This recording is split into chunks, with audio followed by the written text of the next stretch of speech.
Nurse Catherine Reyes had been fired from Grace, Ridgemont General for you go. exactly You went 40 rogue. minutes when the hospital's phone system lit up with a call that would make can't believe they're HR's actually letting you entire go. morning unravel in front of the executive board. Kimura, stop! You're That is terminated, a direct effective order. I immediately can for save going rogue during yesterday's incident, the HR director had told her Kimura, that you morning, cannot- sliding termination paperwork across the desk. Unauthorized action, disregard for chain of command, and endangering hospital liability. We don't tolerate that kind of behavior here, regardless of outcome. 40 minutes Hello? later, the Pentagon called about that exact Pentagon. same rogue It's about your behavior, rogue medical and by service. the end of that phone call, the Grace, word that rogue would patient mean was a something covert entirely operative. different Her to survival everyone was in that critical to building. national security. Catherine started at Ridgemont General 14 months earlier, 38 years old, composed and unassuming in a way that made her easy to overlook in a department full of louder personalities. She followed instructions without complaint most of the time, spoke rarely in meetings, and generally avoided drawing attention to herself in a hospital culture that rewarded visibility over quiet competence.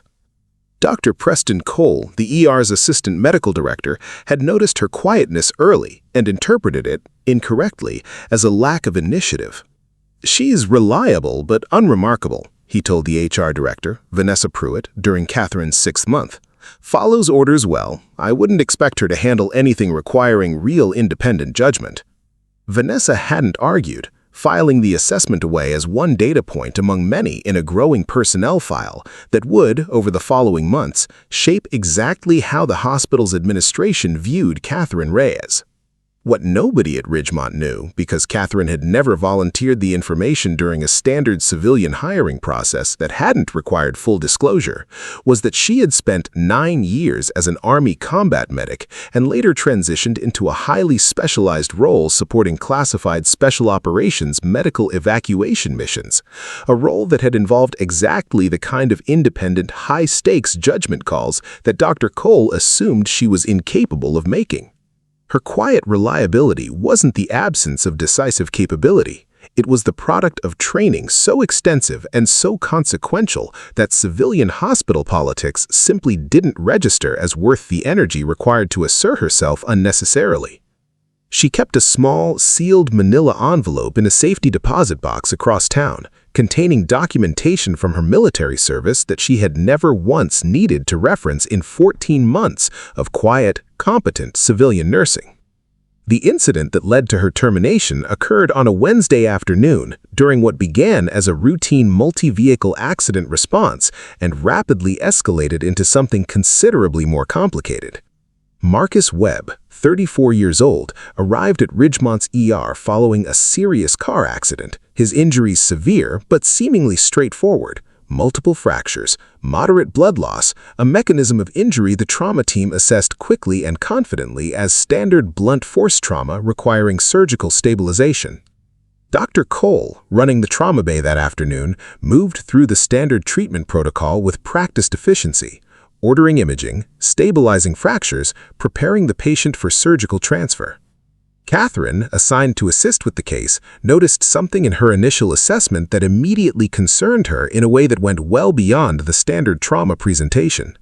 His pupil response is asymmetric, and there's a specific pattern to his blood pressure fluctuation that doesn't match simple blunt force trauma.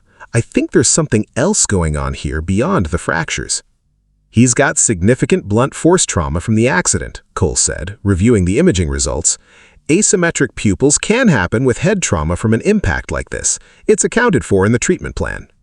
"I don't think it's from the accident," Catherine said, an unusual firmness entering her voice that hadn't been present in 14 months of quiet compliance. "I think he may have been exposed to a nerve agent or a similarly acting compound, and the accident may have been a secondary event caused by the exposure, not the primary cause of his current condition." Cole stared at her, visibly startled by the specificity of the claim and the sudden assertiveness of someone he'd spent months considering unremarkable. "That's an extremely specific and, frankly, implausible assessment for a routine car accident, Nurse Reyes. We don't see nerve agent exposure in civilian trauma centers. That's not a realistic differential here." "I understand how it sounds," Catherine said, holding her ground despite the visible skepticism radiating from Cole and the surrounding staff. But I've seen this exact presentation before, in a context where recognizing it immediately meant the difference between successful treatment and rapid, irreversible deterioration. I need atropine administered immediately, and I need hazmat and toxicology notified before we proceed with standard surgical prep. I'm not administering atropine based on an unverified, highly unlikely toxicological theory when we have a clear traumatic mechanism of injury right in front of us, Cole said, his tone hardening. We're proceeding with the surgical stabilization plan as ordered. If I'm right and we don't intervene immediately, he'll go into respiratory failure within the next 15 minutes, Catherine said. I'm asking you to authorize the atropine as a precautionary measure. If I'm wrong, we've lost nothing significant. If I'm right, we've saved his life. I've made my clinical decision, Cole said. I need you to follow the treatment plan as ordered, not pursue your own theory during an active trauma case. Catherine, faced with a direct order she believed would result in the patient's death within minutes, made a decision that would define the following 24 hours of her professional life. She administered the atropine herself, without authorization, directly contradicting Cole's explicit order. Webb's condition, which had been deteriorating in exactly the pattern Catherine had predicted, began to stabilize almost immediately following the intervention. His respiratory rate is normalizing, the monitoring nurse called out, startled. Pupils are equalizing. Cole, staring at the monitor with visible shock, turned to Catherine with an expression caught between confusion and fury. You directly contramanded my explicit order. I saved his life, Catherine said.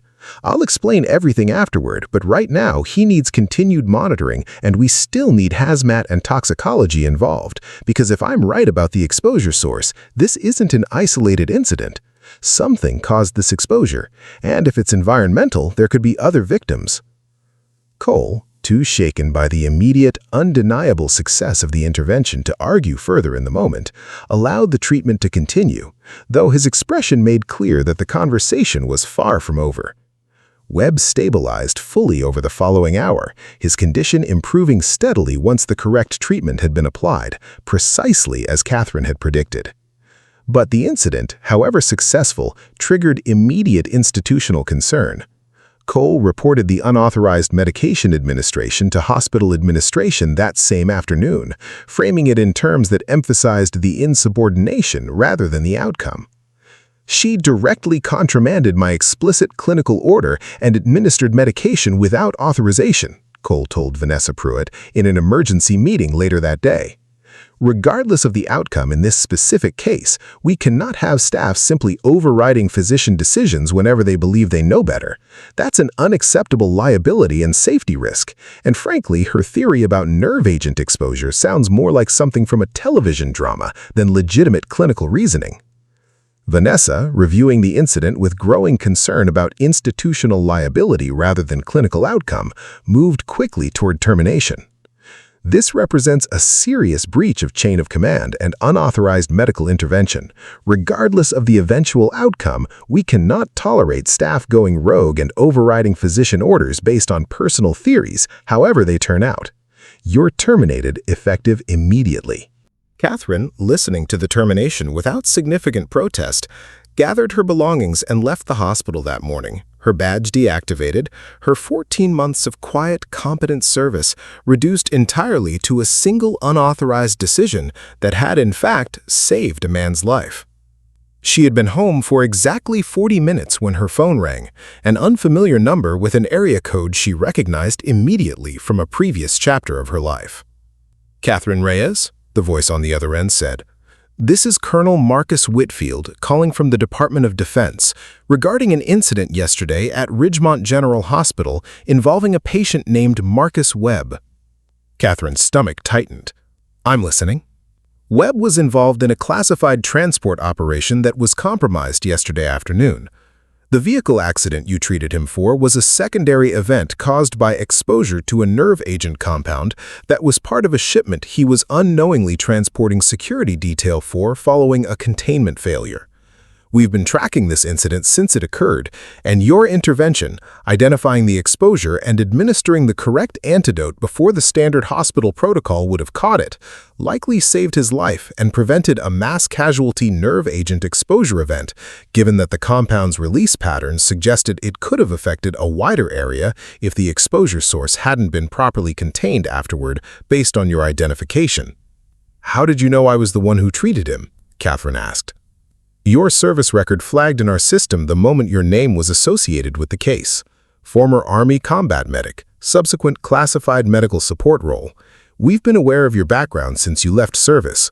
When your name came up in connection with correctly identifying and treating a classified exposure incident that our own response teams hadn't yet reached, it triggered immediate review. I was terminated this morning for going rogue, for overriding a physician's direct order." There was a brief pause on the line. "I understand that might complicate things administratively, Ms. Reyes, but I need to be clear about something. Your intervention yesterday almost certainly prevented a mass casualty nerve agent exposure event. We're initiating a formal debrief, and depending on what we determine about the exposure's spread pattern, this could become considerably more significant than a single patient case. I'd like to speak with your hospital administration directly, if you're comfortable with that." Catherine, still processing the surreal collision of her termination and this call, agreed. 45 minutes later, Vanessa Pruitt's office phone rang, and the conversation that followed would become, in the retelling among Ridgemont's staff over the following weeks, one of the most consequential in the hospital's recent history. "This is Colonel Marcus Whitfield calling from the Department of Defense," the voice said once Vanessa had answered. "I understand you terminated a nurse named Catherine Reyes this morning for unauthorized medical intervention during a case involving a patient named Marcus Webb." "That's correct," Vanessa said, confusion evident in her voice. "May I ask why this is a matter of federal interest?" "Because that unauthorized intervention likely prevented a mass casualty nerve agent exposure event. Catherine correctly identified a classified exposure incident that your own physician on record dismissed as clinically implausible and administered the correct antidote in a window of time that our internal assessment indicates was critical to the patient's survival and to preventing broader contamination concerns. I'd like you to understand exactly what you terminated this morning and exactly why her judgment in that moment should be commended rather than punished." Vanessa, listening with visibly growing alarm, called an emergency meeting within the hour, summoning Dr. Cole, the hospital's chief medical officer, and several board members to address what had rapidly become an entirely different situation than the one they'd handled that morning. "I need someone to explain to me," Hospital Director Marcus Bellwether said once the group had assembled, "how we fired a nurse this morning for insubordination, only to receive a call from the Pentagon an hour later informing us that her, quote, insubordination actually prevented a mass casualty event." Cole, present at the meeting, shifted uncomfortably. "Her theory seemed clinically implausible at the time," he said. "Nerve agent exposure in a civilian trauma center isn't something we're trained to expect or recognize immediately." But she recognized it, correctly and immediately, in a window of time that a federal colonel just told us was critical to both the patient's survival and to preventing a considerably larger incident. I want to understand why that recognition was dismissed rather than trusted. "She'd never disclosed any specialized background," Vanessa said. "Her files showed standard civilian nursing credentials. Nothing suggested she had experience with this kind of exposure recognition." "Did anyone ever ask?" Bellwether said. "During 14 months of employment, did a single person at this hospital ever ask this woman about her actual background, or did we simply assume, based on her quiet demeanor, that there was nothing more to know?" The room fell silent. Bellwether, taking the silence as answer enough, requested Catherine's full personnel file, along with whatever additional background the Pentagon's call had finally prompted hospital administration to investigate. What emerged over the following hours painted a picture entirely different from the one Ridgemont's staff had constructed over 14 months. Catherine Reyes had served 9 years as an Army combat medic, decorated for valor during 2 combat deployments, before transitioning into a highly specialized, classified role supporting medical response for special operations missions, including extensive training in recognizing and treating chemical and biological exposure incidents that fell entirely outside standard civilian medical training. "She's been quietly competent for 14 months, Bellwether said, reviewing the documentation, because we never gave her a reason to believe her actual expertise would be valued here rather than dismissed. And when she used that expertise to save a man's life yesterday, in a situation where following standard protocol would very likely have resulted in his death and possibly a considerably larger crisis, we fired her within 24 hours. Colonel Whitfield, informed of the hospital's internal review, requested a formal meeting with Bellwether and the board to discuss both the incident and its broader implications. "I want to be direct with you," Whitfield told the assembled group during a video call later that afternoon.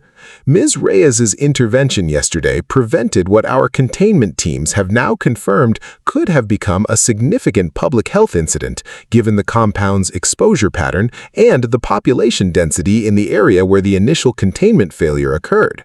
Her judgment, her willingness to act decisively against direct instruction when she believed lives were at stake, is precisely the quality that made her exceptional in her prior role.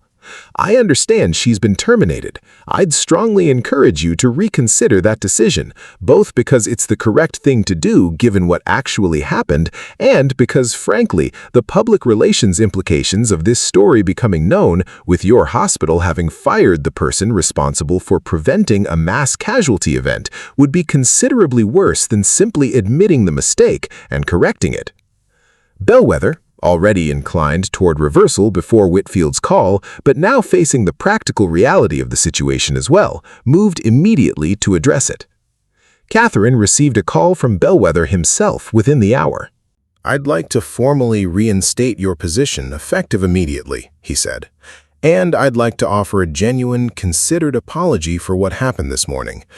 We terminated you for exactly the judgment that prevented a catastrophic outcome because we never took the time to understand where that judgment actually came from."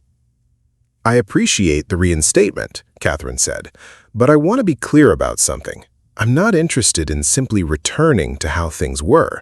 If I'm coming back, I need this hospital to actually trust clinical judgment when it's presented, rather than defaulting to protocol and credentials over genuine expertise every single time." "That's fair," Bellwether said, "and it's exactly the conversation I intend to have with this entire department, starting today."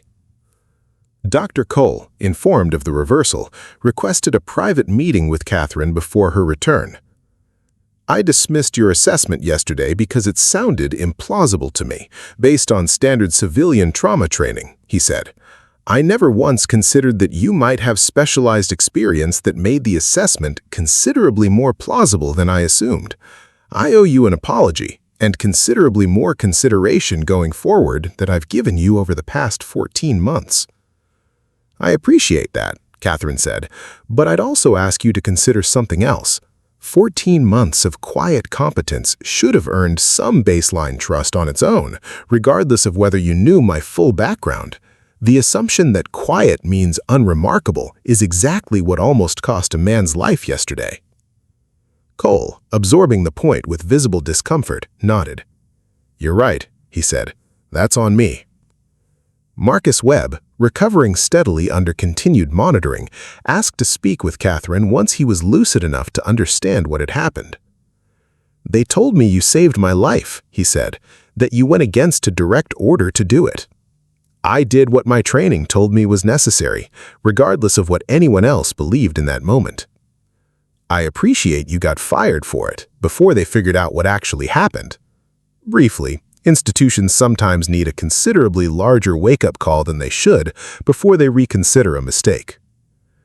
Colonel Whitfield, before concluding his involvement with the hospital, requested a formal commendation ceremony recognizing Catherine's role in preventing what could have become a significant public health crisis, an event that Ridgemont's administration, keenly aware now of the broader visibility the incident had attracted, embraced fully. "This hospital owes Nurse Reyes considerably more than reinstatement," Bellwether said during the ceremony, held 2 weeks later. "We owe her a fundamental reconsideration of how we evaluate clinical judgment, how we listen to staff who challenge standard protocol, and how quickly we default to punishment over genuine consideration when someone's expertise doesn't match our assumptions about them." Vanessa Pruitt, reflecting on her own role in the rapid termination, requested to work directly with Catherine on revising the hospital's disciplinary review process for cases involving clinical disagreement. "I terminated someone within hours for saving a patient's life because it violated protocol I assumed was more important than the outcome. That's a mistake I intend to make sure this institution doesn't repeat." 2 months later, Ridgemont General looked much the same on the surface, but something underneath had shifted permanently. New hires were trained differently now, with a formal process for discussing specialized prior experience during onboarding, specifically because Catherine's 9 years of classified medical training had gone entirely unexamined for 14 months, while the hospital built an inaccurate narrative about her capabilities. Cole ran new training sessions on recognizing atypical presentations, incorporating lessons directly from the web case, teaching residents to take unusual clinical theories seriously rather than dismissing them based on standard expectation alone. Pruitt revised the disciplinary review process to require thorough outcome analysis before any termination related to protocol deviation, a change implemented specifically in response to what had happened. And Catherine Reyes continued working exactly as she always had, quiet, precise, entirely unconcerned with recognition, but with a renewed willingness to assert her clinical judgment firmly when she believed genuine stakes required it, having learned in the most public way possible that her instincts had never been the problem. She still didn't discuss her classified service history often. She never fully would, but nobody at Ridgemont mistook her quiet competence for a lack of expertise anymore. Because everyone in that hospital finally understood what a single afternoon, a fired nurse, and an unexpected call from the Pentagon had proven beyond any argument about chain of command. Insubordination and correct judgment are not always opposites, though institutions often punish the second while calling it the first. The quietest person in the room sometimes carries expertise that dwarfs everyone else's assumptions about her. Real expertise doesn't announce itself. Sometimes it waits patiently for the exact moment when everyone else's training runs out. And sometimes the person fired fastest for going rogue was simply the only one in the building who actually knew what they were looking at. The end. This story is fictional and created for entertainment purposes only.